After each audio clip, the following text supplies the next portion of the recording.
안녕하십니까. 포항에서 목회하고 있는 안디옥 교회를 다니면 배진기 목사입니다. 여러분을 뵈니까 꼭 우리 주님을 뵙는 것 같아요. 옆에 있는 분을 보면서 아주 다정하게 인사를 합니다. 그들을 보니 주님을 뵙는 것 같습니다. 아주 국어책을 읽으세요. 아주 자연스럽게 어쩌면 그렇게 우리 예수님을 똑같이 닮으셨나요? 시작. 똑같이 닮으시길 바랍니다. 여러분, 이런 인사는 우스개로 하는 게 아니라 믿음의 고백입니다. 여러분의 모습이 언제나 주님을 닮기를 바라고, 여러분 입에서 항상 아멘이 넘쳐나기를 바라고, 야훼를 찬양하는 할렐루야의 고백이 넘치기를 바랍니다. 아멘. 할렐루 야훼를 한번 제사에서 어떻게 불려줬는가 한번 얘기해 보겠습니다. 할렐루, 할렐루, 할렐루.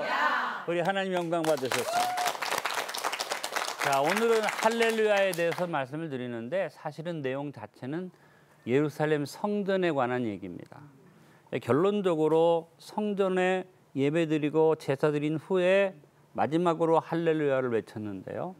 그 과정 전에 성전에 어떤 규모로 어떻게 성전이 꾸며졌는가를 여러분과 함께 성전 구경을 하려고 생각합니다.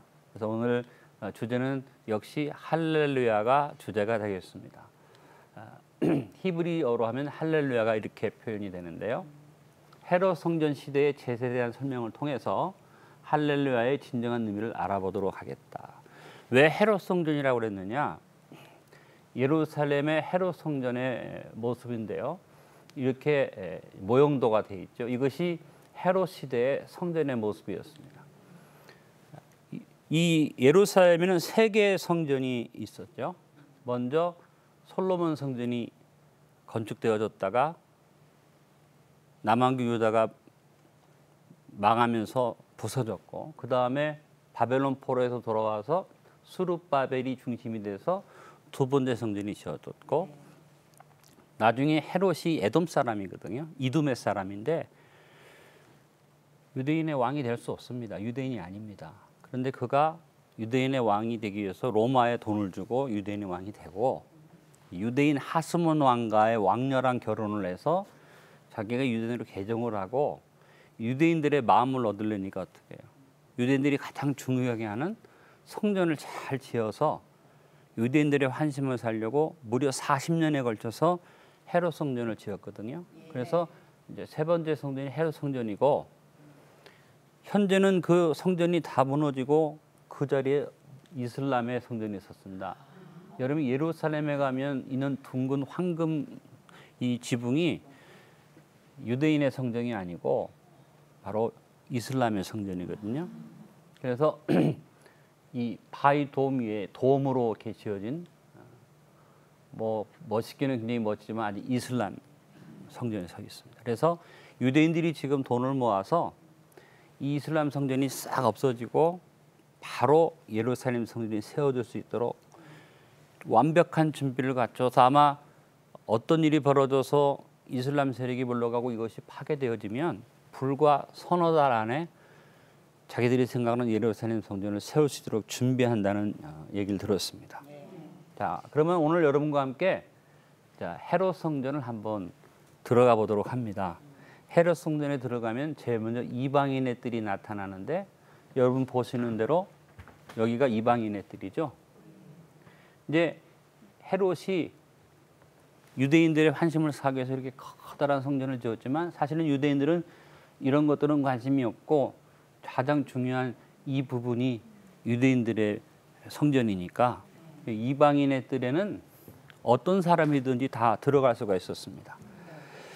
그래서 이방인의 뜰에는 제사 드리기 위해서 온 모든 사람이 들어가는 것이 바로 이방인의 뜰이었어요. 이방인의 뜰에서 본래 문은 동쪽으로 나 있는 게 맞죠. 근데 지금은 황금문은 닫혔습니다. 아마 예수님이 재림할 때 열릴 거라고 생각하죠. 그리고 헤롯 시대는 남쪽으로부터 올라와서 밑에서부터 올라와서 이렇게 성전을 보겠습니다.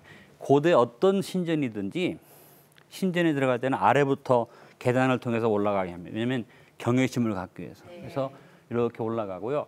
여기에 행각이 이런 벽이 없고 기둥만 있는 건물이 행각인데 요 행각이 바로 왕의 행각이라고 그래가지고 그 헤롯이 운영하는 여러 가지 행정적인 기구들이나 그런 것들이 있는 것이 왕의 행각이었습니다.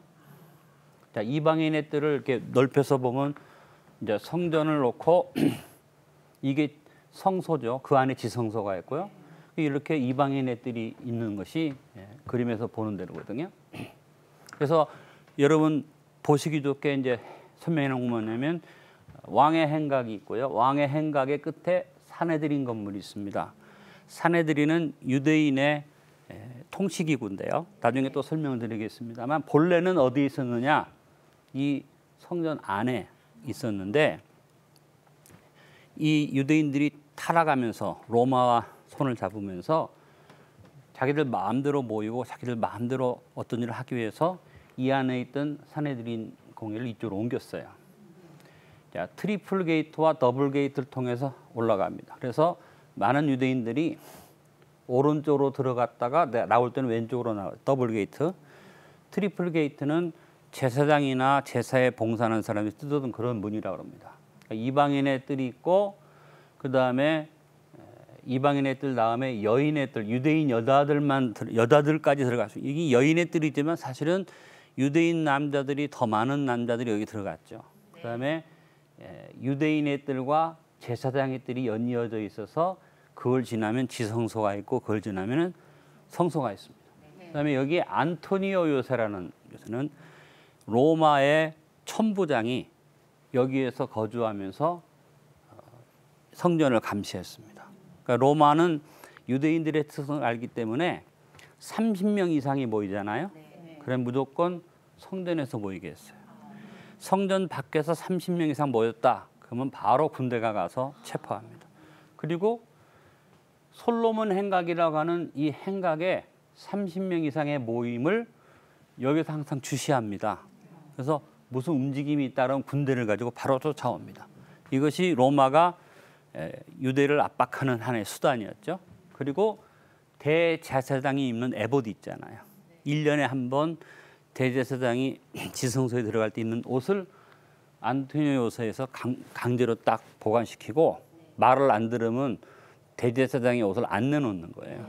1년에 한 번 내주면 그거 바꾸니까 유대인들이 로마한테 매이는 건 뭐냐면 이런 군사적이고 정치적인 면도 매이지만 종교적으로 얽어매어놨어요.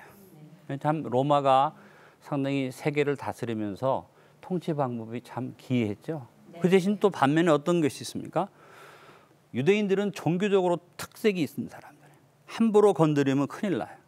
그러니까 예를 들어서 다른 정치적인 면에서는 좀 로마가 마음대로 해도 유대인들이 잘 참을 수 있지만 종교적인 면은 목숨 걸고 덤비잖아요. 그러니까 곤란하다 그 말이죠. 그래서 이런 유대인의 종교적인 문제를 해결하는 행정기구로서 사내린 공회를 인정했습니다. 쭉 내려오면서 유대인들의 어떤 통치기구처럼 됐는데요. 그래서 사내들인 공회 모인 모습이에요. 70명의 장로들이 모이고요. 거기에 대제사장이 의장이 됩니다. 그래서 역사적으로 바벨론 포로 시기 이후에 예루살렘에 귀환해서 스룹바벨 성전을 지으면서 뭔가 민족을 통치하는 그때는 이제 왕이 없는 시대잖아요. 바벨론에서 돌아와 가지고 그러니까 이 사내들인 공회가 귀족회의라는 이름으로 모였습니다. 그래서 의결들을 거기서 했는데 나중에 이것이 이제 원로회의로 바뀌어지고 그다음에 로마 제국이 지배하면서 아까 말씀드린 것처럼 사내들인 공회에 어떤 권한을 부여하게 됩니다. 그러다 보니까 대제사장이나 사내들인 공회의 회원들이 그냥 신앙적인 면이고 하나님을 섬기는 제사적인 면에서만 의결을 하다가 정치적으로 이런 일을 하게 되면서 어떡합니까? 성전 안에서 처리하기가 껄끄러운 일들이 있잖아요. 예를 들어서 말하면 예수님을 잡아 죽이는 일 같은 거는 불법이거든요. 그래서 주 30년에 예수님이 십자가에 못 박히시기 바로 전에 사내들인 공회를 옮겼어요. 본래 사내들인 공회는 다듬은 돌 챔버라고 하는 다듬은 돌로 정방향으로 지은 방 여기 그러니까 이제 들어가서 성소잖아요. 여기가 지성소입니다. 성소 전에 이스라엘의 뜰 유대인들 남자들이 들어가서 제사 지내는 것을 관전하는 이 유대인 남들의 뜰 안에 성소 안에 그러니까 제사장이 아니더라도 들어갈 수 있는 거죠. 여기에 귀족회의 원로회의의 방이 있어서 여기서 모였어요. 근데 이제 불법 같은 걸 행하려니까 자기들도 신앙 양심이 있고 하니까 곤란하니까 이걸 옮긴 거죠. 그래서 이 다듬은 돌 챔버라는 것은 제사장들이 모여서 제비 뽑는 그런 방이었는데 이 산헤드린 공회를 어디로 옮겼느냐? 여기 있는 자리에서 아까 왕의 행각으로 옮겼습니다. 자, 산헤드린 공회는 기원이 어디냐? 모세 시대입니다. 모세가 남자만 60만이 되는 이스라엘 사람들을 이끌어가면서 너무 모든 걸 자기가 다 혼자 관장하니까 지치잖아요. 그래서 하나님께서 모세에게 명령하십니다. 민수기 11장 6절에 여호와께서 모세에게 이르시되 이스라엘 노인 중에 원로들이죠. 내가 알기로 백성의 장로와 지도자가 될 만한 자 70명을 모아서 데리고 와서 회막에 이르고 그 70명에게 너의 고난을 나누어 주라 그랬어요.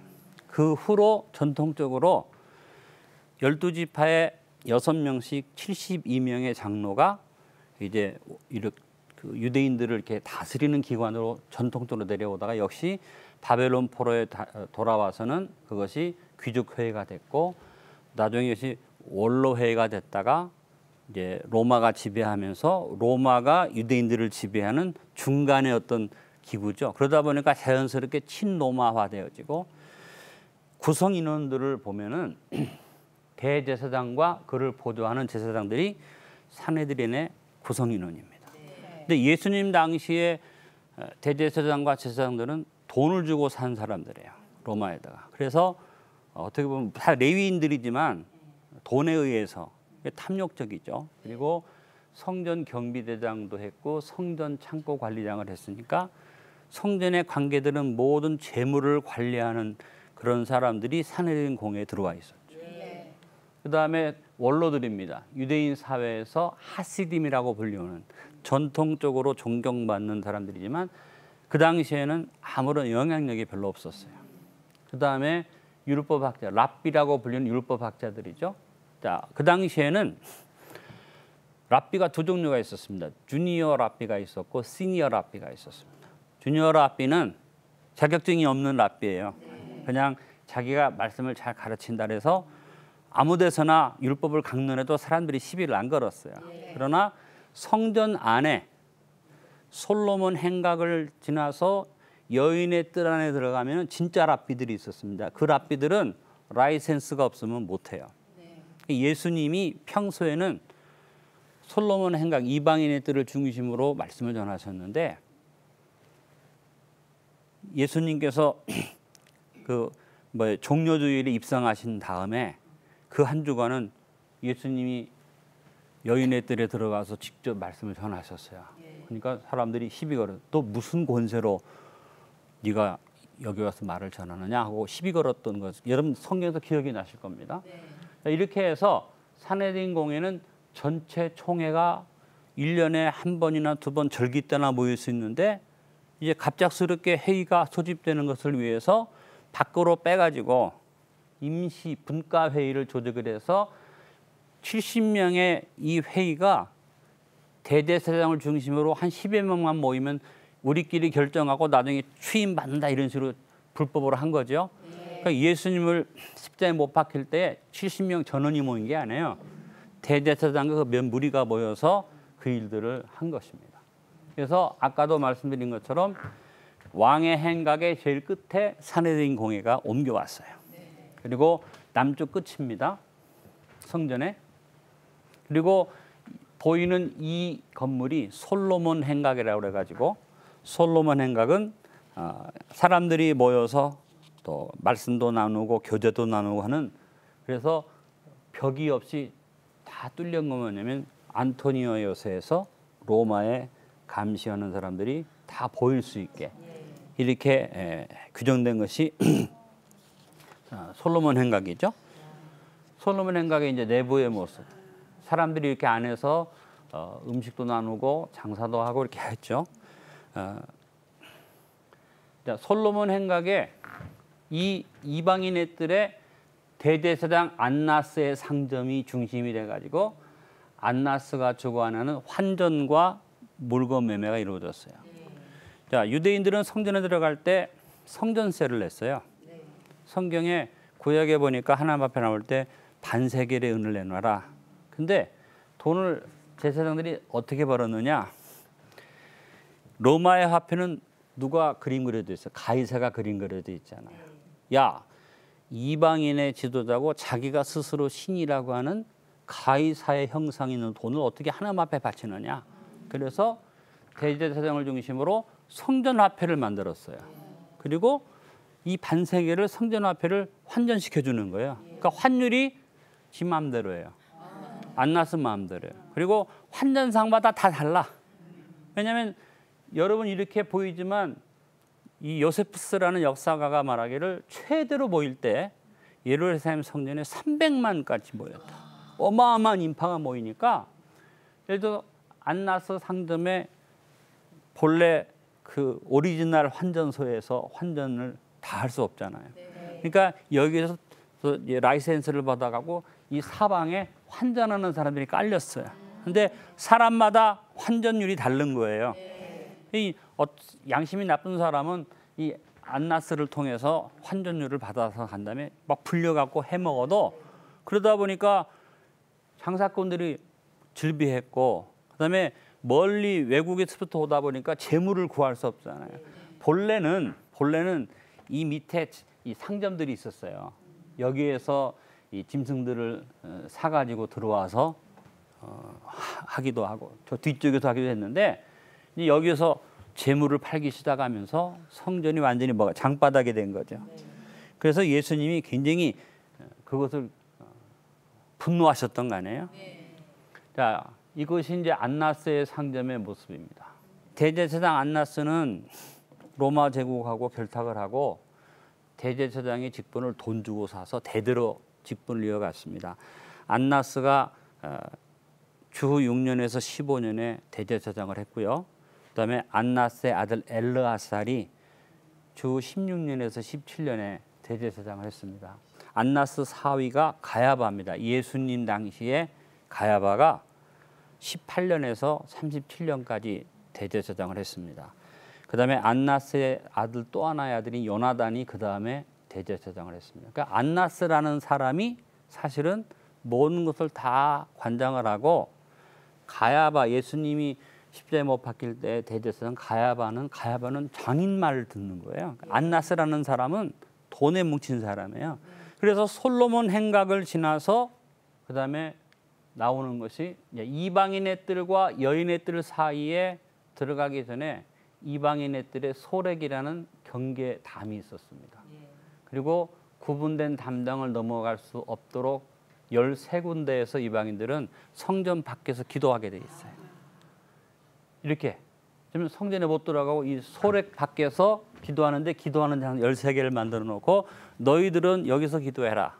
그리고 여기에 들어가는 자는 죽임을 당한다고 딱 경고문을 써놨어요. 그래서 여기에 소렉을 지나면 12계단을 올라가서 성전에 들어가는데 동쪽으로는 이것이 미문이라고 알려지는 문이죠. 미문으로 가면 여기에 여인의 뜰이 나옵니다. 여인의 뜰에서 헌금 드리고 기도하는 일을 했죠. 이게 여인의 뜰의 모습이고 요 행각에서 이 행각에서 시니어 랍비들이 말씀을 전했습니다. 그리고 평소에는 니카노르 문이라는 이 문이 닫혀 있는데 제사 지낼 때만 문이 확 열립니다. 그리고 여인의 뜰 주변을 따라 삼면의 베개, 아까 말씀드린 대로 이 삼면의 벽 사방에 열쇠 위에 보이죠? 이게 헌금대입니다. 와서 헌금을 여기서 집어넣었어요. 이 연복계는 이렇게 돈통이 이렇게 있대요. 그리고 이 니카노르 문을 평소에는 닫아놓고 일이 있으면 이 사이드 문으로 이를 보고 제사 지낼 때만 이 문이 열려지는 거죠. 그러면 제사는 언제 드립니까? 아침 저녁으로 번제가 드려지고 제물을 불에 살라서 드리는 번제 후에 곡식가루로 된 소제가 드려지고 소제 후에 독주를 보는 전제가 드려지고서 매일 아침 저녁으로 번제와 소제와 전제가 드려지는 상황을 통해서 제사를 지내는데 역시 여인의 뜰에서 계단을 올라가 니카노르 문을 지나면 유대인 남자들이 쓸 수 있는 유대인의 뜰이 있죠. 그다음에 담이 없이 계단만 4계단 올라가면 제사장의 뜰입니다. 여긴 유대인 남자가 못 올라갑니다. 솔로몬 왕도 다윗 왕도 성전에 유대인의 뜰에서만 하나님을 찬양했어요. 제사장만 올라갈 수 있어요. 번제단이 있고 안으로 들어가면 성소와 지성소가 나타납니다. 그러니까 여기에서 우리가 보는 대로 성전의 이런 규모 구조 때문에 함부로 성전에 들어갈 수가 없죠. 아까 말한 니카노르 문, 제사 드릴 때만 아침 저녁 열리는 문. 왜 이 문이 제사 열리면 아까 제가 보여드린 것처럼 유대인 남자가 몇 명이나 들어가겠어요? 대표되는 사람만 들어가서 제물이 잡혀지고 제사 드리는 거 보고 나머지 사람들은 니카노르 문이 열린 다음에 여인애들이 꽉 앉아서 어떻게 해요? 계속 기도하는 거예요. 그래서 분향하는 시간에 기도하고 제물 드리는 그 시간에 기도하는 일을 했습니다. 자, 두 칸이라는 것은 이스라엘의 뜰과 제사장들 사이에 있는 4칸의 계단을 말합니다. 근데 두 칸에서 주로 어떤 일이 있었느냐? 레위인들이 서서 하나님을 찬양했어요. 그러니까 레위인도 제사장 족속이죠. 그러면 유대인의 뜰에 있는 남자들이 그 찬양을 들으면서 하나님을 같이 찬송하고 뒤에 여인의 뜰에 있는 많은 사람들이 같이 하나님을 찬양하는 일을 했죠. 그래서 이게 여인의 뜰이고 유대인의 뜰이고 제사장의 뜰이고 그 다음에 성소와 지성소가 있고 그래서 함부로 들어갈 수 없는 예루살렘 성전의 구조죠. 그래서 이 유대인의 뜰은 제사 관전 장소에 여기서 내 제물이 어떻게 잡혀지나 유대인 남들이 서서 보고 보는 가운데 제사장들이 불러서 너의 죄를 위해서 제물에 안수하라 하면 그때 올라가서 안수할 수 있었던 것이 그 구조입니다. 아까 말한 것처럼 이렇게 레위인들이 찬양대가 조직이 되어져서 찬양을 하는 일을 합니다. 그래서 제사가 드려지고 분향이 이루어지고 지금 설명을 제가 더 길게 할 수 없는 건 시간적인 여유 때문에 안 되는데요. 그래서 제일 마지막이 뭐냐? 분향하는 제사장이 나와서 백성들 앞에 섭니다. 그럼 백성들이 쫙 모였을 때 하나님의 용서, 하나님의 사죄에 대한 선포를 합니다. 백성들이 감격을 하잖아요. 그다음에 여호와께서 너희에게 복을 주시는도다. 그다음에 제사장들이 함께 외칩니다. 할렐루 하면 백성들이 야 하고 외치는데 이 외침을 통해서 성전 밖으로 이 소리가 쫙 퍼져가면서 예루살렘에 사는 사람들의 하루가 시작이 되어졌다. 그것이 할렐루야라는 말의 배경에 있는 유대인의 제사입니다. 여러분에게 좀 더 자세한 설명을 해드리면 좋겠는데 제사 지내는 그 과정은 생략을 하고요. 이제 무슨 말인지 아시겠죠? 대신 유대인의 구조, 성전 구조와 예수님을 십자가에 못 박혀서 결의했던 산헤드린 공회가 어떤 모임이었는가를 제가 설명을 해드렸습니다. 여러분 도움이 되셨습니까? 진짜 여러분의 삶 속에 언제나 하나님의 찬양함이 넘쳐나기를 바라고 여러분 마음속에 성전은 가림이 없기를 간절히 바랍니다. 할렐루야. 하나님께서 함께 하셔서 여러분의 예배와 여러분의 삶을 기뻐하시고 늘 축복 주시기를 주의 이름으로 축원합니다. 감사합니다.